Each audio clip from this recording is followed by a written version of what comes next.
হরঘর তেরঙ্গা উপলক্ষে পদযাত্রা করা হলো খানাকুলে। খানাকুলের বিধায়ক সুশান্ত ঘোষের উদ্যোগে মঙ্গলবার করা হয় এই পদযাত্রা।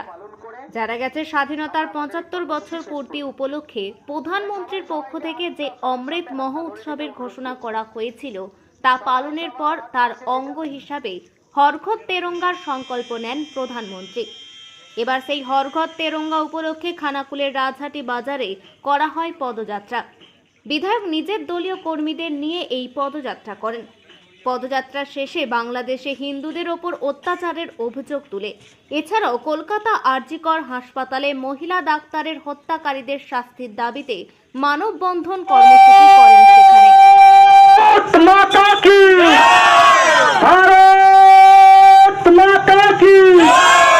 বাংলাদেশে হিন্দু সংখ্যালঘু ভাই বোন এবং মা বোনদের অত্যাচার মানছি না, মানবো না। বাংলাদেশে সংখ্যালঘু হিন্দু মা বোনদের অত্যাচার মানছি না, মানবো না। বাংলাদেশে হিন্দু সংখ্যালঘু মা বোনদের ঘর বাড়ি ভেঙে দেওয়া মানছি না, মানবো না। কলকাতার আরজিকর হাসপাতালে ডাক্তার মহাশয়কে হত্যা করা হলো কেন? রাজ্য সরকার জবাব দাও। দাবিতে আজকের মানববন্ধন চলবে। আজকের মানববন্ধন চলবে।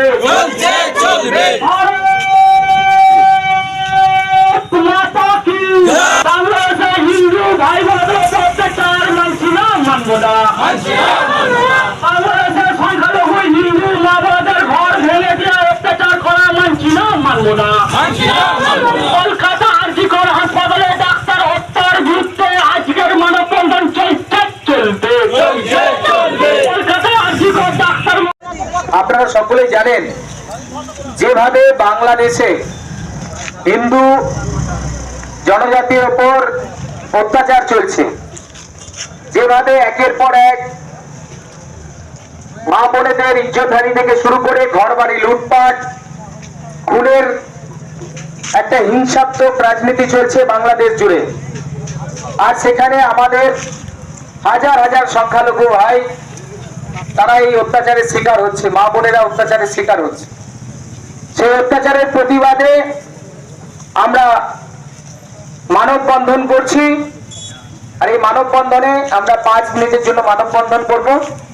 আমাদের সকল কার্যকর্তা যারা এখানে দাঁড়িয়ে আছেন সবাই হাতে হাত রেখে একে অপরের সাথে হাতে হাত রেখে দেবেন।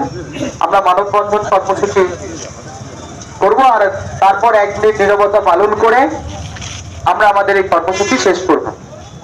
তাই সবাইকে হাতটা সবার সাথে হাতটা ধরে নিতে অনুরোধ করছি। সবাই সবার হাত পাশে যে যা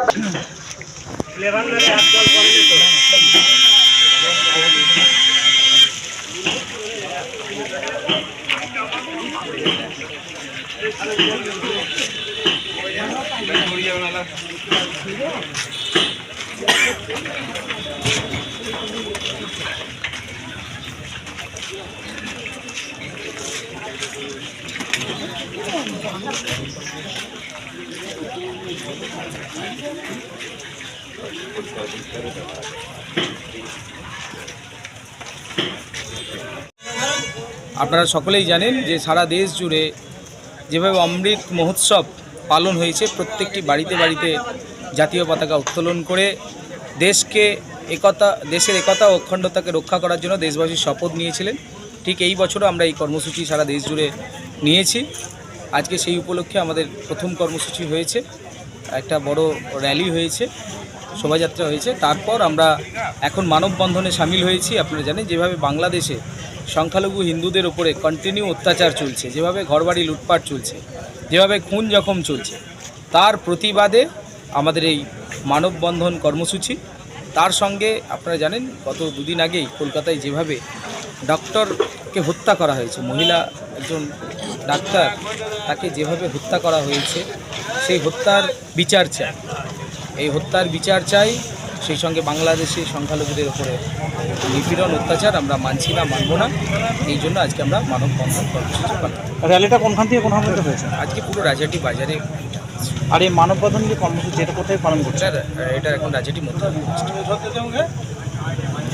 এখন আরামবাগেই রয়েছে প্রাণ আইভিএফ ফার্টিলিটি সেন্টার। নিঃসন্তান দম্পতিদের মুখে হাসি ফোটানোর বিশ্বস্ত প্রতিষ্ঠান প্রাণ আইভিএফ ফার্টিলিটি সেন্টার দক্ষিণবঙ্গের মধ্যে সর্ববৃহৎ এবং সর্বপ্রথম এআরটি গভর্নমেন্ট রেজিস্টার প্রাপ্ত আইভিএফ সেন্টার এখন আরামবাগেই। অল্প খরচে আইভিএফ পরিষেবা, বন্ধাত্ব চিকিৎসার এক অভিনব অধ্যায়। প্রাণ আইভিএফ ফার্টিলিটি সেন্টার একেবারে অল্প খরচে পুরুষ ও মহিলার বন্ধাত্ব পরীক্ষা, বন্ধাত্ব চিকিৎসা সবকিছুই হয় আমাদের প্রতিষ্ঠানে। সুচিকিৎসার মাধ্যমে মা ও বাবা ডাক শুনতে পারবেন নিঃসন্তান দম্পতিরা।